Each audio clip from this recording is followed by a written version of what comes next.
తెలంగాణ ప్రభుత్వం మరోసారి ఐపీఎస్లను బదిలీ చేసింది. 20 మంది ఐపీఎస్లను బదిలీ చేస్తూ ఉత్తర్వులు జారీ చేసింది.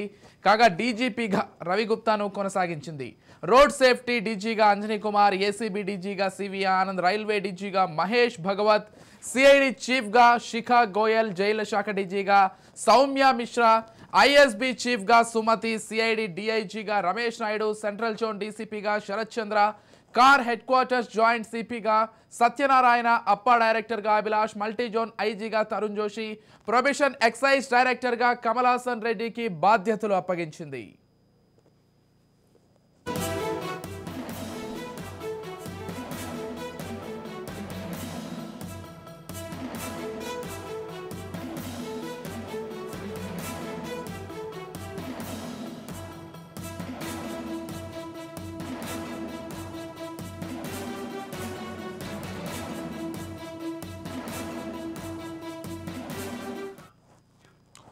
మొత్తంగా తెలంగాణ ప్రభుత్వం ఐఏఎస్ ఐపీఎస్ల బదిలీలు ప్రభుత్వం మారిన తర్వాత కొంత త్వరితగతిన చేస్తూనే వస్తోంది. నిన్న మొన్న కూడా ఐఏఎస్ ఐపీఎస్ల బదిలీలు జరిగాయి. ఇక ఈ రోజు కూడా తాజాగా మరికొంతమంది ఐపీఎస్ల బదిలీలు జరిగాయి. ఇదే అంశానికి సంబంధించి మరింత సమాచారం అందించడానికి మా ప్రతినిధి ఇన్నారెడ్డి ఫోన్ ద్వారా సిద్ధంగా ఉన్నారు. ఎస్, చెప్పండి ఇన్నారెడ్డి.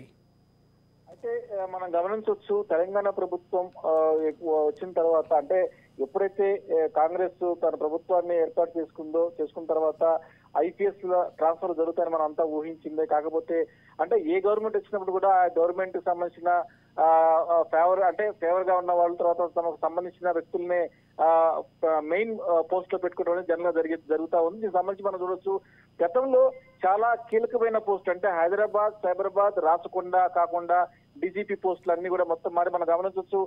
డీజీపీ కి సంబంధించి ప్రస్తుతం ఏమైతే రవి గుప్తా ఉన్నారు, అంటే ఎలక్షన్ కమిషన్ ఎప్పుడైతే రవి గుప్తాను నియమించిందో ఆయన్నే కండు చేస్తా ఉంది.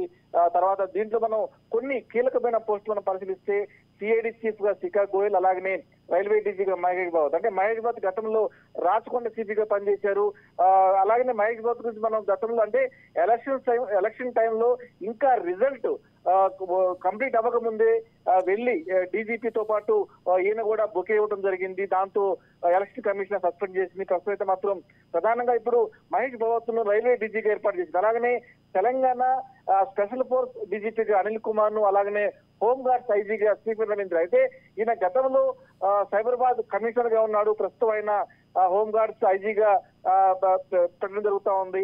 అలాగనే హైదరాబాద్ జోన్ ఐజీగా తరుణ్ జోషిని, తర్వాత ఏసీబీ యాంటీ కరప్షన్ బ్యూరో డీఐజీగా సివి ఆనంద్. అంటే గతంలో ఈయన హైదరాబాద్ కమిషనర్ గా పనిచేసిన నేపథ్యంలో ప్రస్తుతం మాత్రం దీనికి ఏసీబీ డీజీగా సివి ఆనంద్ ను నియమిస్తూ, అంటే ఒక రకం చెప్పాలంటే ఓవరాల్ పోస్టులో కీలకమైన పోస్టులు ఉన్న వాళ్ళని హైదరాబాద్, సైబరాబాద్, రాచకొండ ఇచ్చిన నేపథ్యంలో గుర్తింపు లేని పోస్టులు ఇచ్చారు. కాకపోతే సివి ఆనంద్ మాత్రం ఏసీబీ డీజీకి ఇవ్వడం మాత్రం ఒక గుర్తింపు, అంటే ఆయన గుర్తింపు కంటిన్యూ ఉంది. గత ప్రభుత్వం గుర్తించి ఈ ప్రభుత్వం కూడా గుర్తించి ఆయనకు ఏసీబీ డీజీగా ఇచ్చింది చెప్పుకోవచ్చు. అలాగనే దీంట్లో అంజనీ కుమార్, అంటే గతంలో ఆయన డీజీపీగా ఉన్నారు. ఆయన తర్వాత మహేష్ బాబు ఇద్దరు కూడా అంటే ఎలక్షన్ సందర్భంగా ఇంకా కౌంటింగ్ పూర్తి కాకముందే రేవంత్ రెడ్డికి వెళ్ళి బొకే ఇచ్చిన నేపథ్యంలో డీజీపీని, తర్వాత ఈయన రాచకొండ సీట్ ఇద్దరిని కూడా సస్పెండ్ చేసింది.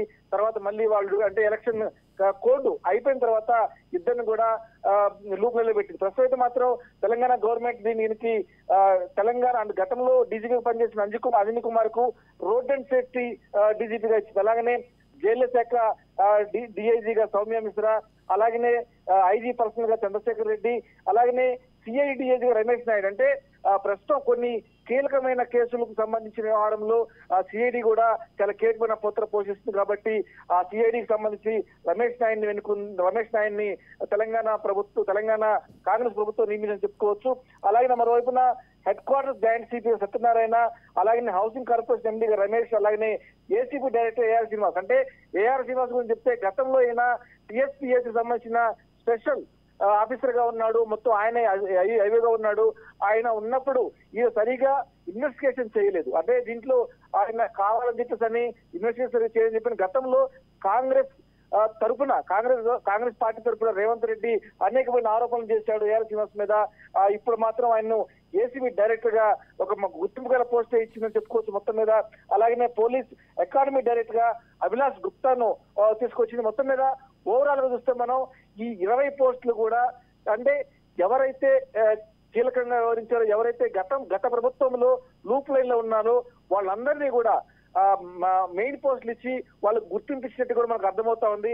అలాగే కమలాస రెడ్డి కూడా ప్రస్తుతం excise and enforcement DGP excise enforcement దాంట్లో కీలకమైన పోస్ట్ ఇచ్చింది. అంటే ఇప్పుడు గతంలో ఏమైతే డ్రగ్స్ వ్యవహారంలో చాలా కీలకంగా ఉన్న ఈ పోస్ట్ లో చాలా మందిని కావాలని చెప్పేసి తెలంగాణ ప్రభుత్వం ఆ కేసులన్నీ కొట్టేసే రకంగా ఇక్కడ గతంలో ప్రయత్నాలు చేసిందని చెప్పిన నేపథ్యంలో మళ్ళీ ఆ కేసును తిరగదోడి దాన్ని అంటే గట్టిగా ఇన్వెస్టిగేషన్ చేయడమే కాకుండా ఆ కేసు మళ్ళీ తిరగదోడి ఆ కేసులో ఉన్న ఎవిడెన్స్ ఏవైతే ఉన్నాయో అవి ప్రూవ్ చేసేందుకు ఒక ఎఫిషియెంట్ ఆఫీసర్ ఎవరైతే బాగుంటుంది అనుకున్నా గతంలో ఆయన టాస్క్ ఫోర్స్ లో ఉన్నప్పుడు చాలా కేసుల్లో కీలకంగా వ్యవహరించాడు కమలాసర్ రెడ్డి. ఇప్పుడు ప్రస్తుతం ఎక్సైజ్ అండ్ ఎన్ఫోర్స్మెంట్ లో ఆయన పెట్టడం జరుగుతా ఉంది. ప్రస్తుతం అయితే మాత్రం గత ప్రభుత్వం ఏమైతే లూపులలో పెట్టిన వ్యక్తులను ప్రస్తుతం కీలకమైన పోస్టులో పెట్టింది. ప్రస్తుతం అయితే మాత్రం అందరికి కూడా సమన్వయం పాటించినట్టు ఉంది. కొంతమంది గత ప్రభుత్వానికి ఒత్తాసు పలికి ఆ ప్రభుత్వానికి అనుగుణంగా ఉన్న వ్యక్తులకు అంటే కొన్ని గుర్తింపు లేని పోస్టు ఇచ్చినట్టుగా మనకు ఈ 20 ట్రాన్స్ఫర్లు బట్టి మనకు అర్థమవుతా ఉంది. అది రైట్. అంటే ఇన్నారెడ్డి మొత్తంగా ఈ బదిలీలకు సంబంధించి నిన్న మొన్న కూడా ఐఏఎస్ ఐపీఎస్ బదిలీలు చేపట్టారు. ఈ రోజు కూడా తాజాగా మరికొంతమందిని బదిలీ చేస్తూ కొన్ని శాఖలకు నియమిస్తూ ఉత్తర్వులు జారీ చేశారు. అంటే మరిన్ని బదిలీలు కూడా ఉండే అవకాశం ఉంది భవిష్యత్తులో, అంటే సమీప భవిష్యత్తులో అని కూడా కొంతమంది అంతర్గతంగా మాట్లాడుకుంటున్నారు. దానికి సంబంధించి ఎలాంటి అప్డేట్స్ ఉన్నాయి?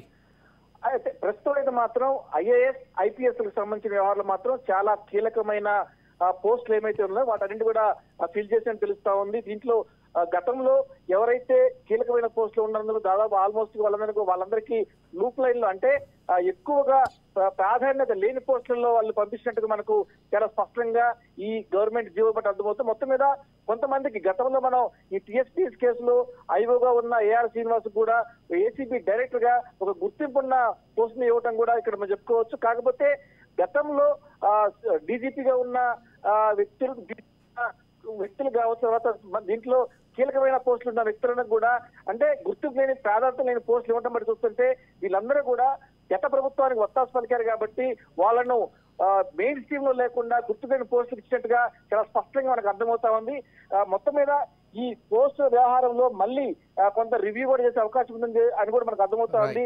ఇప్పుడు మనం చాలా స్పష్టంగా అనిల్ కుమార్ అంటే గత ప్రభుత్వానికి అనుకూలంగా వ్యవహరించిన అనిల్ కుమార్ ను ఇప్పుడు రోడ్ అండ్ సేఫ్టీకి పంపించడం, అలాగనే దీంట్లో మనం గమనిస్తే మహేష్ భాగవత్ ను రైల్వే డీజీగా పంపించడం, వీళ్ళిద్దరు పోస్టులు మాత్రం ఖచ్చితంగా చెప్పుకోవచ్చు ఇవి రెండు కూడా గుర్తింపు లేని పోస్టులు. గతంలో వాళ్ళు ప్రభుత్వానికి అనుకూలంగా ఉన్నారు కాబట్టి ప్రస్తుతం వాళ్ళిద్దరిని గుర్తులేని పోస్టులకు ట్రాన్స్ఫర్ తెలుస్తా ఉంది. మనం గమనిస్తే వీళ్ళిద్దరే గతంలో సస్పెండ్ అయ్యారు. అంటే ఎలక్షన్ కమిషన్ వాళ్ళని సస్పెండ్ చేసింది. అంటే ఆ ఎన్నికలు ఇంకా పూర్తి కాకముందే రేవంత్ రెడ్డి బుక్ ఇచ్చి వాళ్ళు ప్రసరణ చేసుకునే ప్రయత్నం చేశారు. అయినప్పటికీ కూడా గత ప్రభుత్వాలు గత అనుభవాలు గతంలో జరిగిన కేసులను దృష్టిలో పెట్టుకుని ఈ ట్రాన్స్ఫర్లు జరిగేట్టుగా మనకు చాలా స్పష్టంగా అర్థమవుతుంది. రైట్. Thank you Inna Reddy.